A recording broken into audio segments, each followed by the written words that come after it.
Right, well, good morning everyone. Morning. It's good to be here again this morning. It's always good to come on a Sunday morning and be together, and it's nice to see a full meeting as well, so that's a pleasure too. So welcome to some new faces. I think, have you been before? You have, haven't you? I don't think I've seen you before, but I think, yeah, lovely. Well, welcome. And I'd especially like to say a welcome to a couple of people who aren't here this morning. And I know you don't know them, but I kind of want to say welcome to Natalie and Johnny, who watch us online quite a lot. And they've just had a baby boy who they've called Noah very, very shortly. Well, I think it was just 2 weeks ago they had it. So welcome to Natalie and Johnny. And we just pray for God's blessing on baby Noah. A beautiful little baby who was born, so thank you, Lord.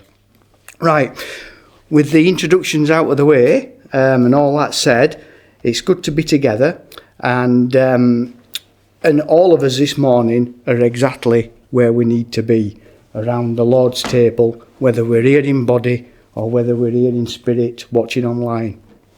So, it's good to be here, remembering and praising our Lord and Saviour Jesus Christ and our Father God, in the presence of the Holy Spirit. And with that, can we start in an opening prayer? Heavenly Father, thank you for this moment. Thank you for the bread and the cup that points us towards Jesus. Open our eyes to see the now and the not yet. Stir our hearts to remember, to hope and to long for the day when faith becomes sight. In Jesus' name, Amen. If you've got a Bible, I'd like to begin with a Bible passage, 1 Corinthians chapter 11, verse 23 to 26.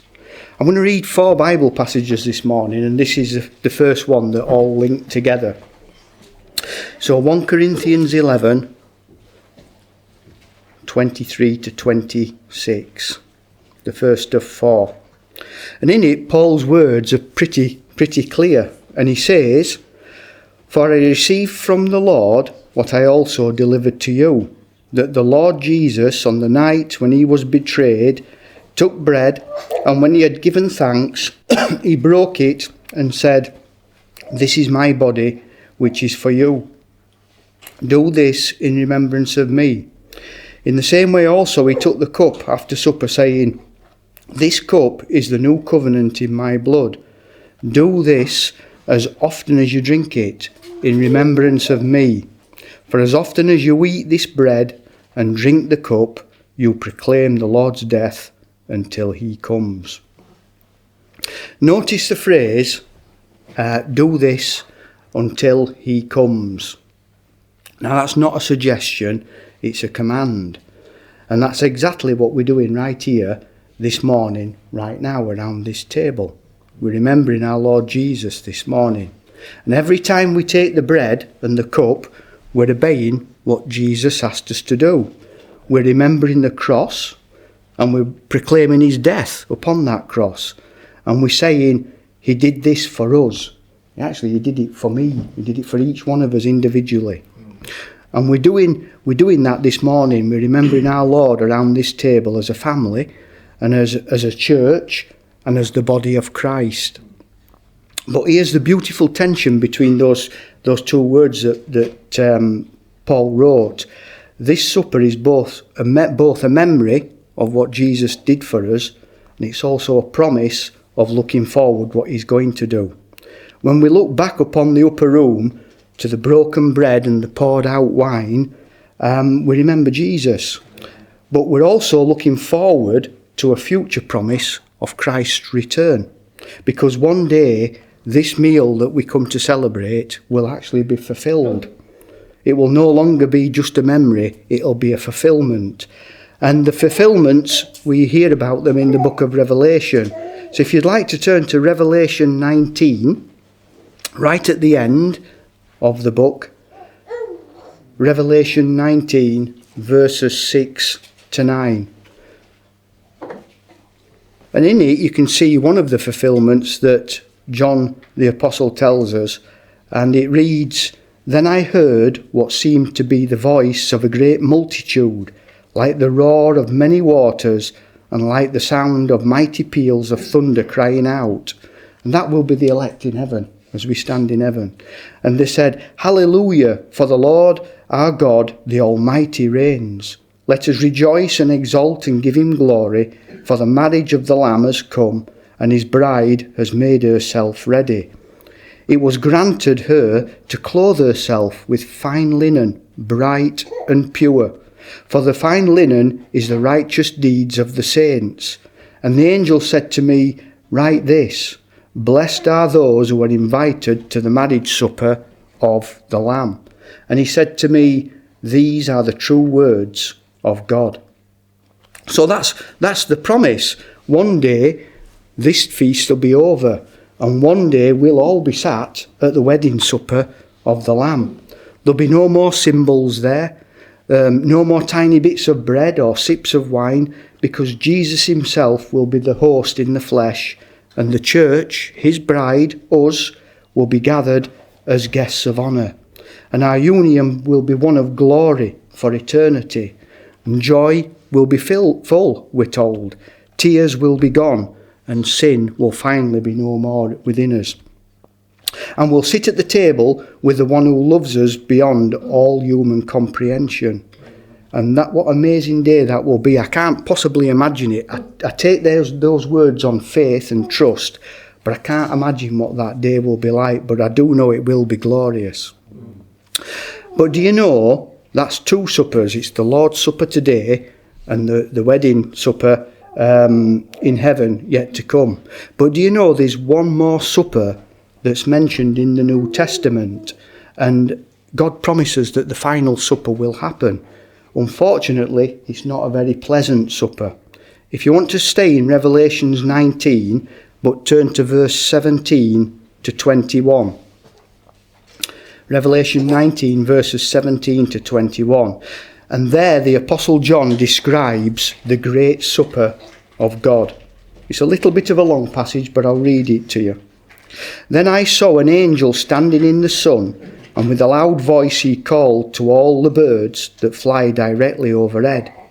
Come, gather for the great supper of God, to eat the flesh of kings, the flesh of captains, the flesh of mighty men, the flesh of horses and their riders, and the flesh of all men, both free and slave, both great and small. And I saw the beast and the kings of the earth with their armies gathered to make war against him who was sitting on the horse and against his army, and that's Christ. And the beast was captured, and with it the false prophet, who in its presence had done the signs by which he deceived those who had received the mark of the beast and those who worshipped its image. Those two were thrown alive into the lake of fire that burns with sulphur, and the rest were slain by the sword that came from the mouth of him who was sitting on the horse, and all the birds were gorged with their flesh.